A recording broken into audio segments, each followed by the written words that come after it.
on our way up to just take the last of the supers. If you're in the back here, you can probably just about see them there. Last of the supers up to be cleaned on top of hives. And I just want to show you this. Look how lush this is. You can see the field actually stretches for miles over there. But this is what we've got everywhere. If this was spring now and this was this lush, we wouldn't be able to keep the boxes on the hives. There'd be that much nectar pouring in. This stuff is absolutely amazing. I mentioned it before, it's called Facile or Facilia, and the farmers plant it here as a green manure. And a lot of the farmers are actually ploughing it in now to sow their corn, or their winter wheat, we call it here. Anyway, my point is, this has all grown so well because of the rain we've had and because the temperature's still mild. I mean, we're 17, 18 today. It's absolutely nuts. Anyway, let's get up the road. I want to show you something else. Anyway, we're just up the road from my house, but my nuke yard is just over that way. And I just wanted to show you this. So I showed you this picture last autumn when they were just preparing to sow this rapeseed in, I think it would have been end of August, September. So you can see now how successful the germination was, because we had a bit of rain late July, early August, and it was perfect and everything germinated well. And you can see how big this rapeseed is up. It's absolutely frightening. And what they do in Brittany, where we are here, this is also called obviously canola. What they do in Brittany here is they sow the rapeseed August, because they sow it as late as they can, but I almost feel they should sow it later now, because it's starting to flower by end of March. It's nearly in full flower. So the later they sow it, the later it is to germinate. That's the, well, and then the slower it is to get away. But the problem is it's almost getting away too quickly now. I mean, look at it, some of that's like nearly 1.5 feet deep. And next spring, that's going to bolt so quick. So unless we've got mild temperatures at the moment, way warmer than usual, we'd expect 9, 8 degrees at the moment, and we're now at 15, 16. So this stuff is just growing like mad, and they're having to treat it with the fungicides regularly to make sure that it doesn't get any mildews and stuff like that. That's the problem with this. It's a brassica, it's prone to mildew, but it seems to be managed really well in Brittany. We have very little pea and flea beetle here, so that doesn't seem to be a problem. And every year it grows really well. Everywhere you go in spring in Brittany is full of rapeseed. So that was just to show you a comparison with the photo that I'm going to show you now when that was sown. So here we are. I'll show you this picture. And that was just after it was sown. Now you can see the difference. All stretches right down there, but it's not just here.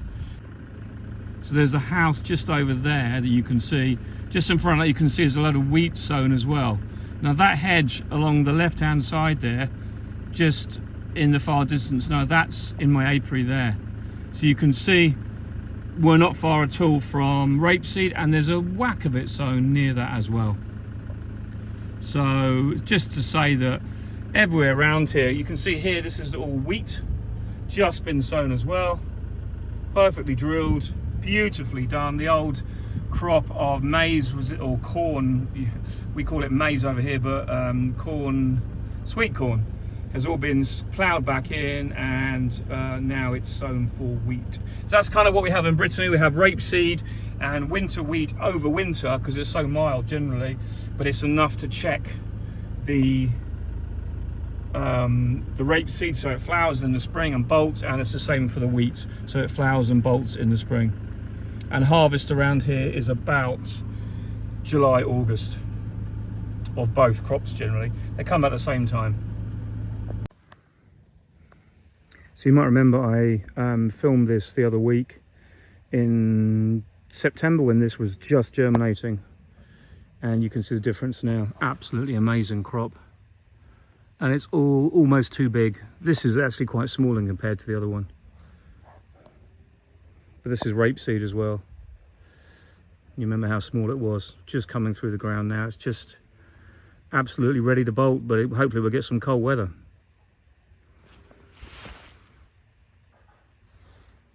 So just got back from loading this lot, a whole truck full of supers. Just got back from up the nuke yard, not too far, but a lot of these supers were actually wet, and I didn't expect them to take on as much rain as they did, because I forgot it had rained so much.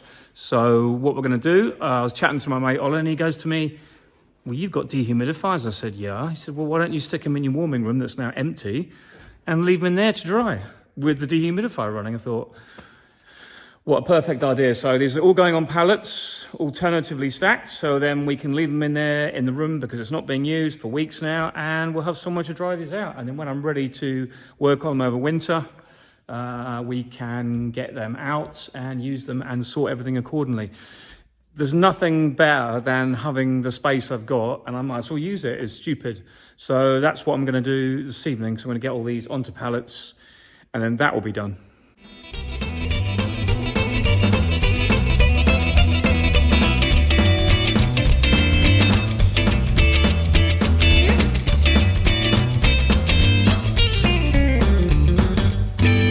Up at the nuke yard on another nice breezy dry day, which we're lucky to have. We had some rain yesterday which was really heavy, but today we have another break, so I'm up to collect more of the hives. Also, well, more the last of the honey supers, that's what they're called, isn't it? Honey supers, yeah, right. I'm all over the place today. The last of these, there might be a bit of moisture in some of them, so I'm going to put these again in my warming room just to make sure they're dried out properly. What I'm delighted to see though is my bees are all flying without any hindrance from the Asian Hornets, because basically the Asian Hornets are over. We're done with them, they're finished. I'll just show you in here, look. You can see how many we were trapping. So as much as I don't generally haul myself out to other companies, stuff like that, when you have a load of Asian Hornets, traps like this do work because they do hold the Asian Hornets really well. As you can see, the inside's pretty full.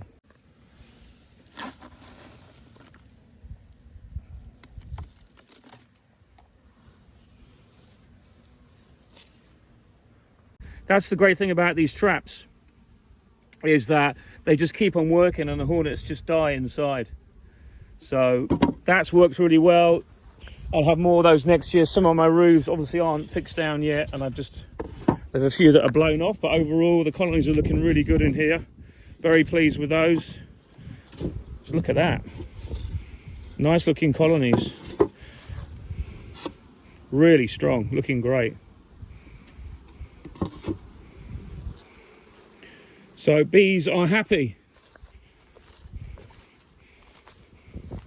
These are having the supers dried on these hives, and when they're off, that'll be it. And I've got to come and put the mouse guards on these. Yes, I know that. But it's all good though. Some super duper colonies here. Look at these, rammed full. Feeders have got to come off as well. I'm going to put some. Look at that, lovely. Looking really nice. Very pleased with those. There's all got to have other things done to them, but it will be done. I can put some fondant on these if I need, but I don't think there's any real need. They're all so nice and heavy. Look at these, looking lovely. Every single one. Another one there.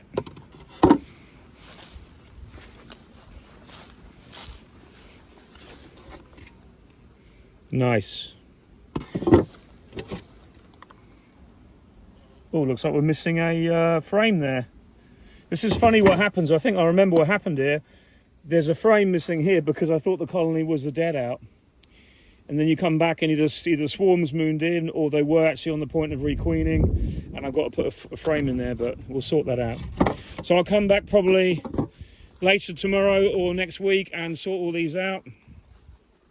But overall, they're all ready. Look at this. I mean, brilliant colonies. Lovely, strong, healthy colonies. Looking great. Going into the winter, fed, well fed. Just look at the strength. I don't think I've ever had such strong colonies. Every single one. Looking spot on. Nice. You see what happens this time of year? You get that problem with humidity gathering in the feeder, and then when you get that, often you get water because it condensates inside the feeder. But, you know, I'm pretty good with what I've got, pretty happy with all that. Loads of hives over there. I've lost about 4 on the end. They were the very late ones that I did. You said at one at an angle. But overall, really, really pleased. We're obviously at the end of the hornet robbing. So at least the bees are coming out. They're flying, they're not aggressive. All looking good.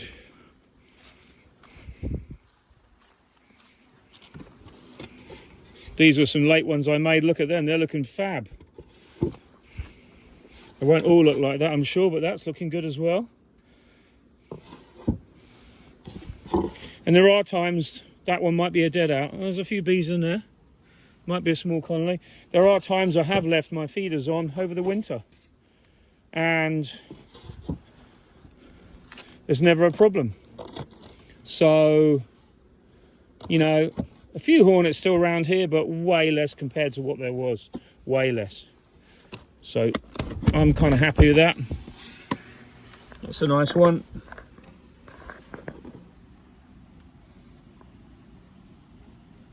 Good. Not going to look anymore because I didn't come here to look at the bees. I came here to collect some supers. So I'll get these on. And maybe if these are done, I've got room, I'll take a few of these back. Because every time I come here, it won't be long until I can't come here, if you know what I mean. So, yeah. Overall good though. There's no honey left in these now. These are all cleaned out. A little bit of mould on a couple, but that's why I'm going to dry them out and they'll all be fine. I've had this before, it never creates a major problem, but I want to get these home and in the dry, and there's work to do on these all through the winter. All these nice frames, there's a little bit of moisture in them, so I want to get them out because these are good frames and they'll be reused next year. So I better get on with this. Anyway, good news, bit of dry sunshine, and amazing how much difference it makes this time of year. Well, that's it, done for the day. The supers are all in and on the truck, and I've also taken this opportunity to bring the last few nukes out. There's always some that just didn't make it, or the hornets took them out because of pressure. There we go. They all need to clean or dry, and someone thinks there's still some food. Lol. But no, they're all basically cleaned now. I've got to come back and take these off maybe tomorrow, and that'll be those all off, and I've got to load up the top there, but then that's it, we're finished. I'm really pleased to get the back of this broken now, and I'll just leave the bees to be bees. I'm going to come back, as I said, and probably put fondant on the smaller colonies, but most of them are substantial and they're heavy. We're already in mid-November and it's mild as hell. Whether that's a good thing or not, I don't know. There's a lot of debate always about whether, if it's cold, the bees shut down completely and they use less food. I find that. But when it's warm and you've got a massive colony, they're continually brooding over the winter, which is good in the fact that they're strong, and it's really bad in the fact for varroa and the food they consume. So you arrive in February, March, before the nectar flow, the spring nectar flow generally kicks off. And if there's nothing until mid-April, which can happen sometimes, and you've got a huge colony with loads of brood, you are really in trouble. Wasp on the lens. So that is kind of food for thought. We need cold weather, to be honest, and I would love it if we had a good freeze twice this winter, because it will be beneficial against all the insects that need to be controlled, Asian Hornets, all the stuff like that. So there'll be less foundering queens next spring. Blah, blah, blah, blah, blah. You know how it works. Anyway, I've just got to get this lot through the winter. Come back, as I said, put fondant on the smaller colonies. The rest will be fine. So that's for sometime this week, I think, depending on what the weather's going to do. But we are still get in here. You can see it's getting a bit soft now, but we had an absolute deluge yesterday. But then we've had a day of wind and most of it's sunk in because the ground isn't that saturated yet. And I should be able to get all these out by that time, which is the most important thing.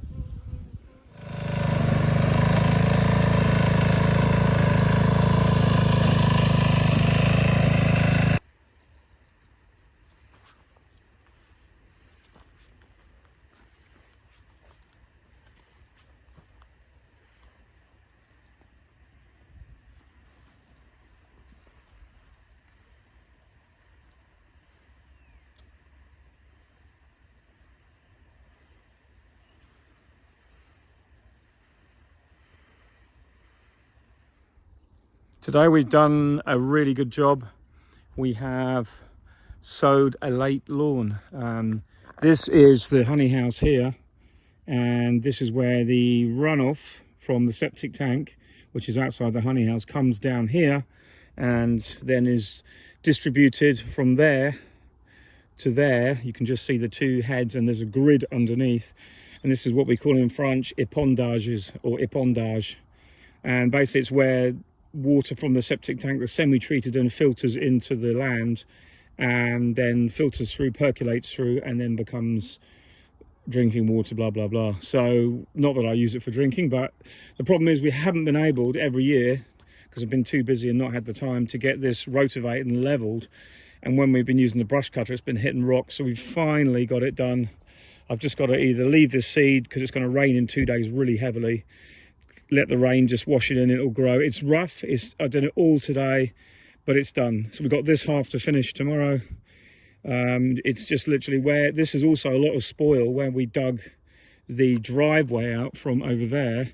A lot of the soil went here, and when we put the slab down at the front of the building, just in front of that side, the slab went here, all the digging out from it. So it's good soil, but then we had to spread it, and then there was some ruts over there and blah blah blah. So it's just getting it done. So my plan is anywhere after that green inspection hatch, I can do vegetables as well here, and that's my plan.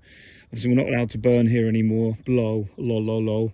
But I do burn a little bit, just brush cuttings when it's dry, and it all goes up in 30 seconds, gone. But that's all going to change, and I'm probably going to go back to shredding it because it's actually better for the soil anyway. But yeah, so we can't put anything here, but we can use this bit for veg next to where the runoff is, and I can mark out exactly where that finishes, so we can put veg in here as well. Good soil here, nice and deep. So yeah, this is my machine I've been using. You might have seen this starring in videos before years ago. It worked like a dream today. It's had a bit of a rebuild last year, but man, it's perfect for this job. I did have a plough for it, and also a tiller where it would use for breaking up the soil, opening up the soil before I ploughed it and then rotivated it. But now I just rotivate the soil and it's fine. So minimum work on the soil, and the plough wasn't really designed for this machine. It fitted on, but it was a real pain, and you had to use a lot of weights on the front and also push it a lot. And when the wheels started to get old and the tires weren't so grippy, you really had to help it a lot, and it was exhausting. So not for me now. But anyway, that's a good machine, does the job. And look at the job it's done, fantastic.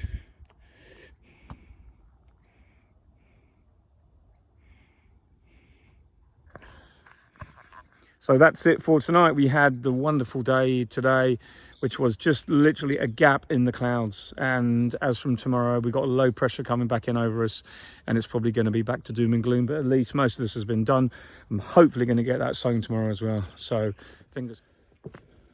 So you can we're still fighting a ton of hornets, but these are mostly dead now. And very, very few queens here we're finding, because basically when you have fat bodies, in other words, the queen's abdomens are full of yellow fat, that means they're queens. If they're not, and you squeeze them, they're just workers. And these are all just workers, you know. Got the same over here. I did some wax melting, and you can see there's still a few over here just hanging around, being a total pain in the eye. They're drowning, so I've left the buckets full of water. It does take out quite a few. There's quite a few on here as well. On this bit of wax, they're trying to get the sugars off, even though I've washed it. They're still milling around, trying to get sugars.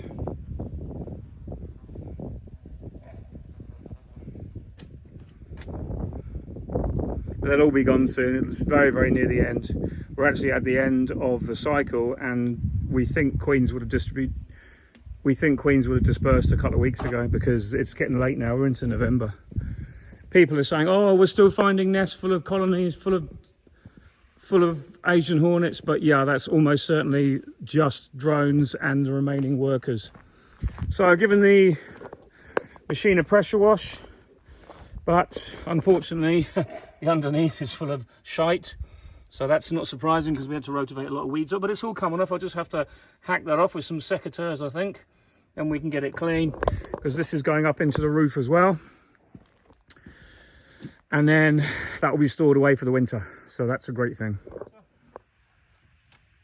Just the last bits on this one to do. Then we'll give it another wash, and it's going up into storage for the winter, because there's no point having this sitting there in a polytunnel getting all damp. So this is the maintenance I never used to be able to do because I didn't have the storage, and it's all just a bonus for me. So it's good.